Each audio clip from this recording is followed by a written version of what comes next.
Welcome to Chapter 3 of the Financial Planning Supplement course. In this chapter, we'll be discussing behavioral finance.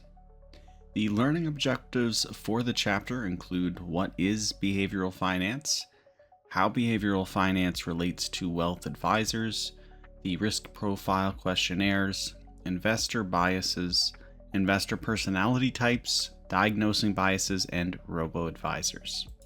First, we'll start with what is behavioral finance. So it is defined as the application of psychology to understand human behavior in finance or investing.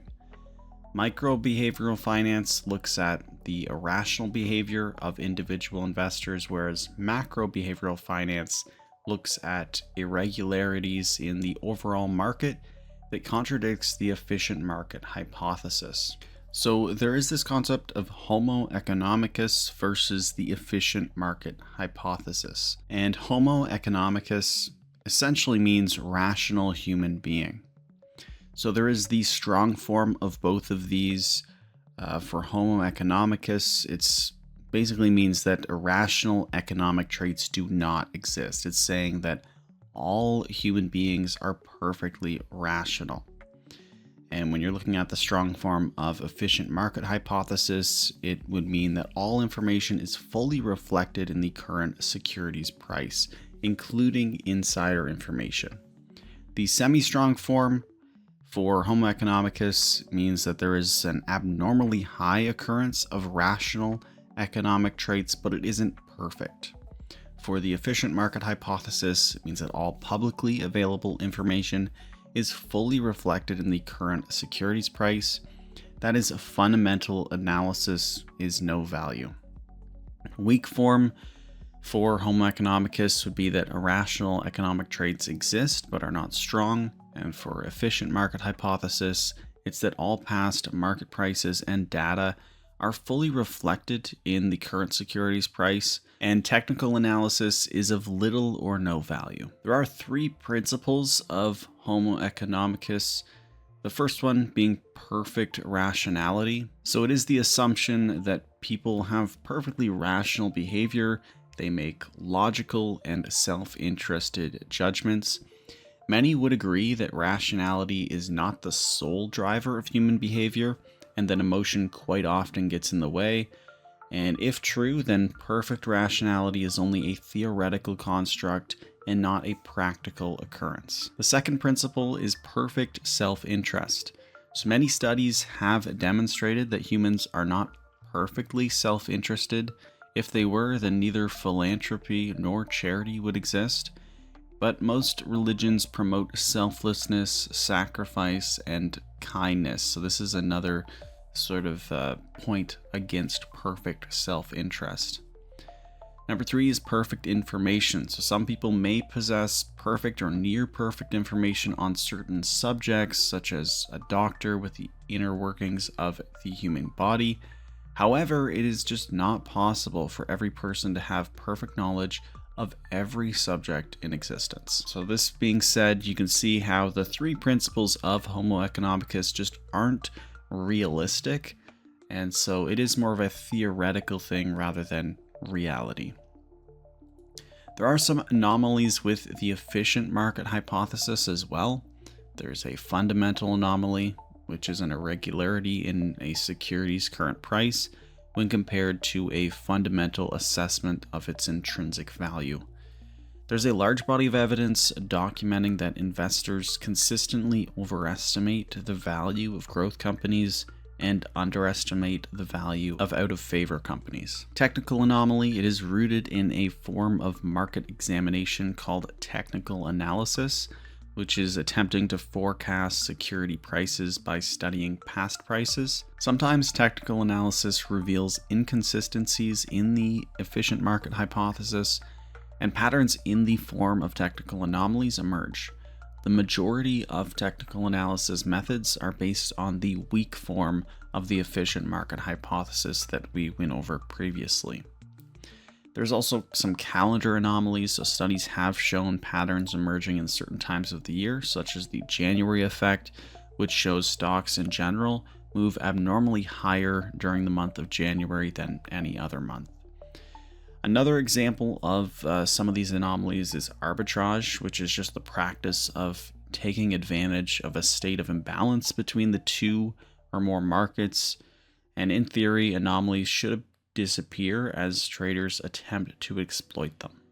Now, another topic in behavioral finance is really the characteristics of successful advisory relationships. So there are some characteristics here. One is you want to understand a client's financial goals. It helps build trust.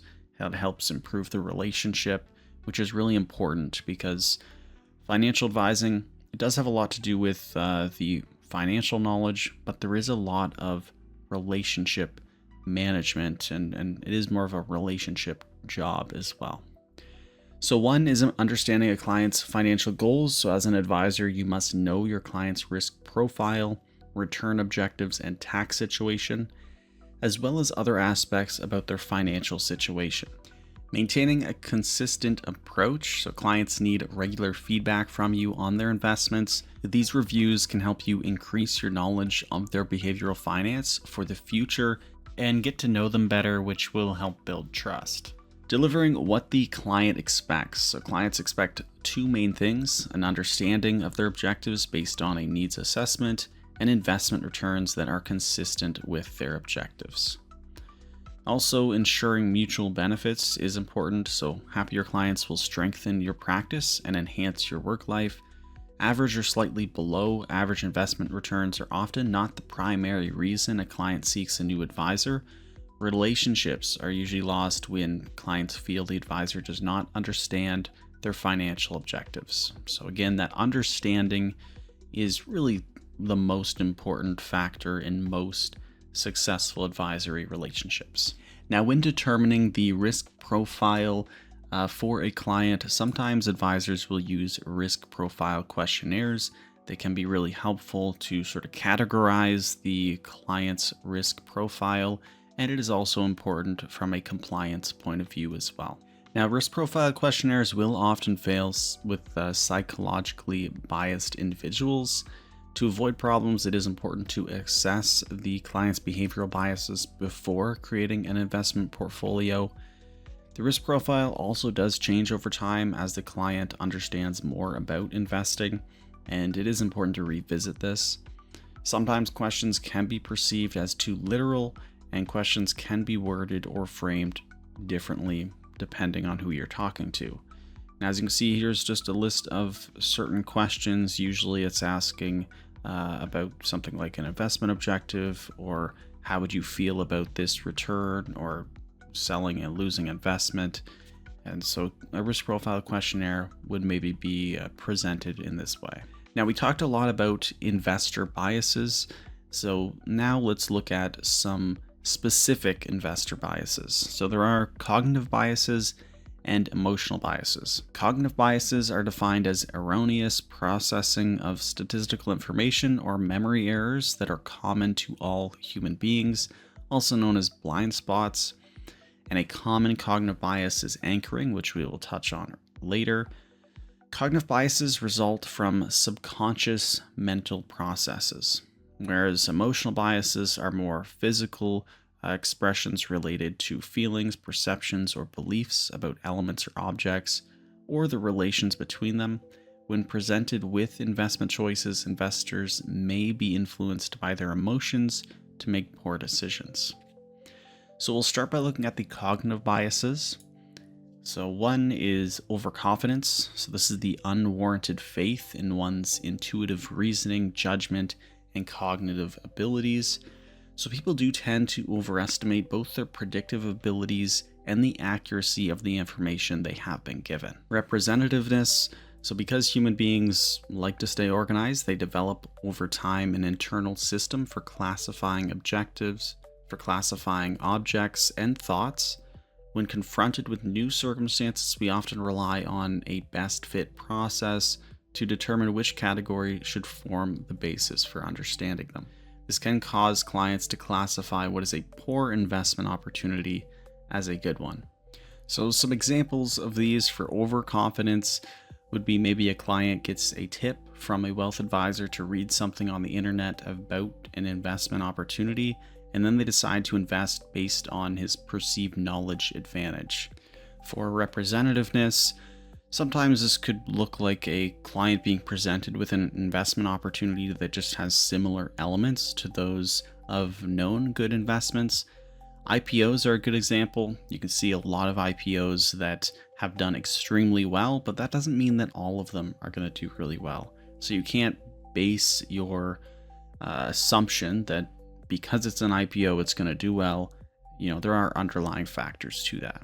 Anchoring is one of the more common cognitive biases, and it's when people try to predict the value of a stock based on its past performance through the use of anchoring. So if they saw that a stock was at $100 a year ago and now it's down to 80, they still base their price prediction of that stock based on that $100 value that it was at a year ago. And so they think that since it's at 80, they're buying it at a bargain. And the past price or past performance shouldn't really have any impact.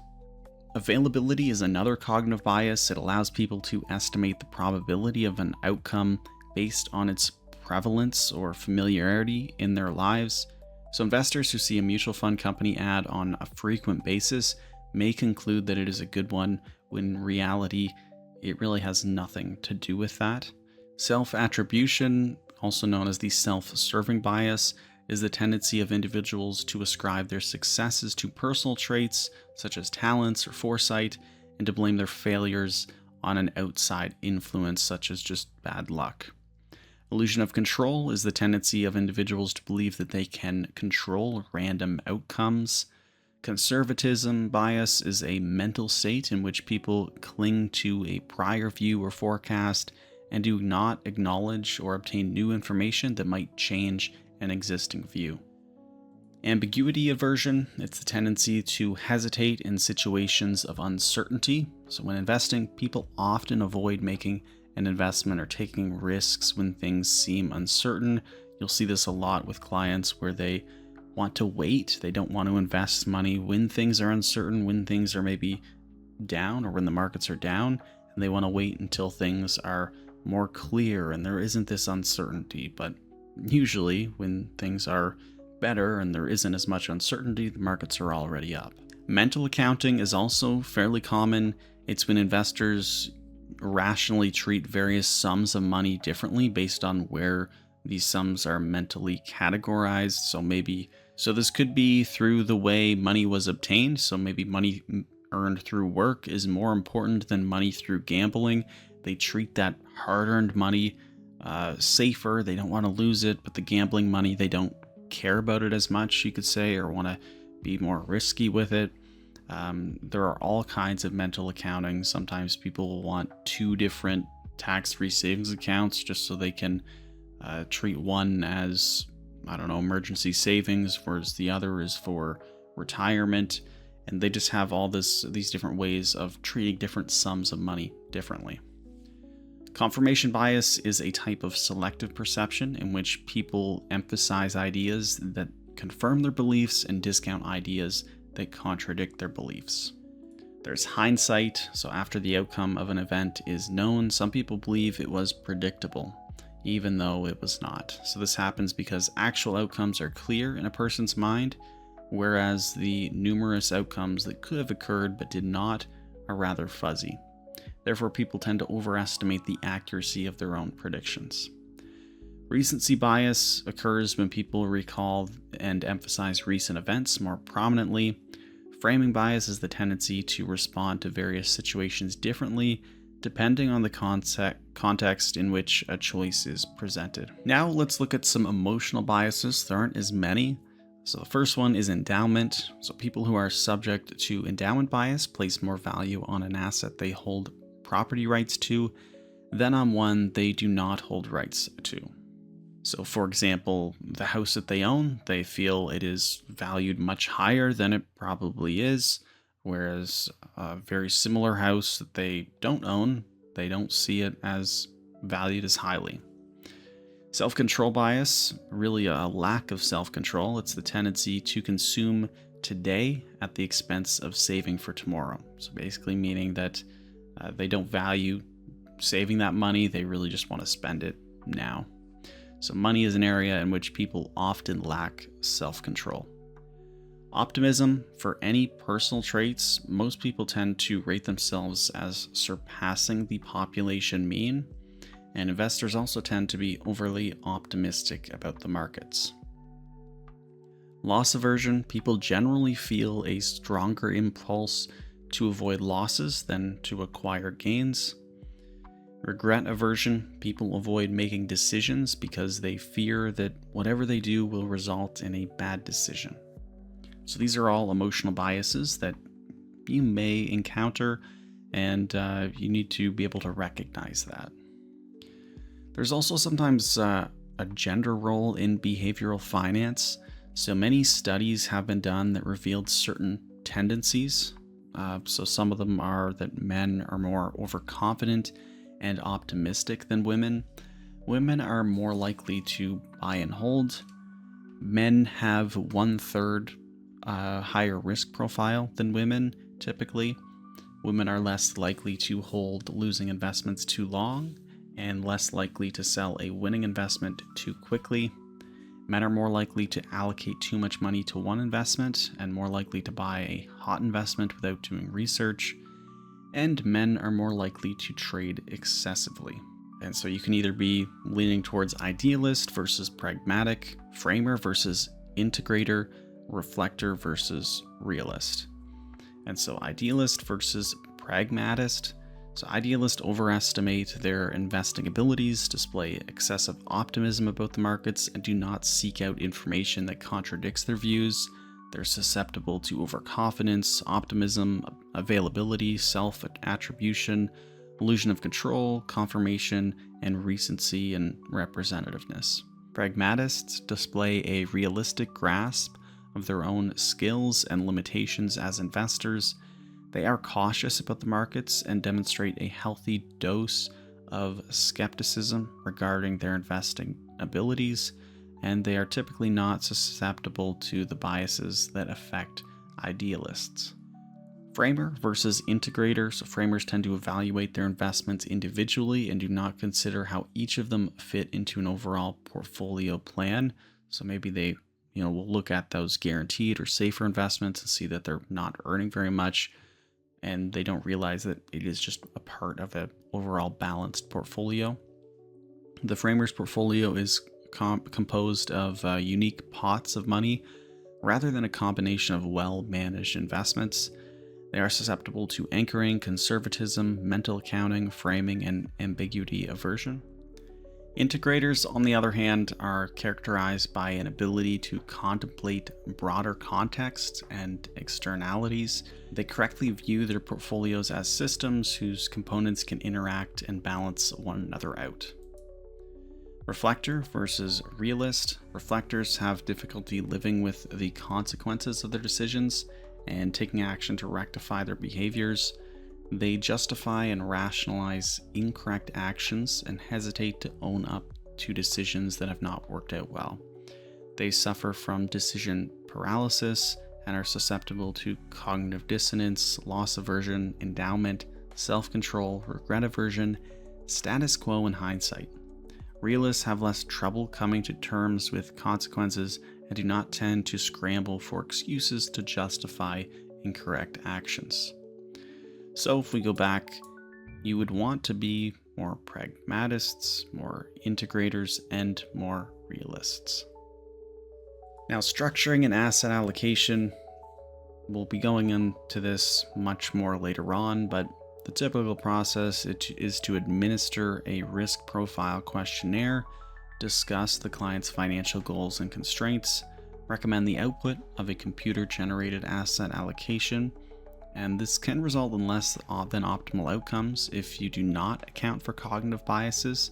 Instead, clients are better served if you help them move up or down the efficient frontier based on their behavioral tendencies.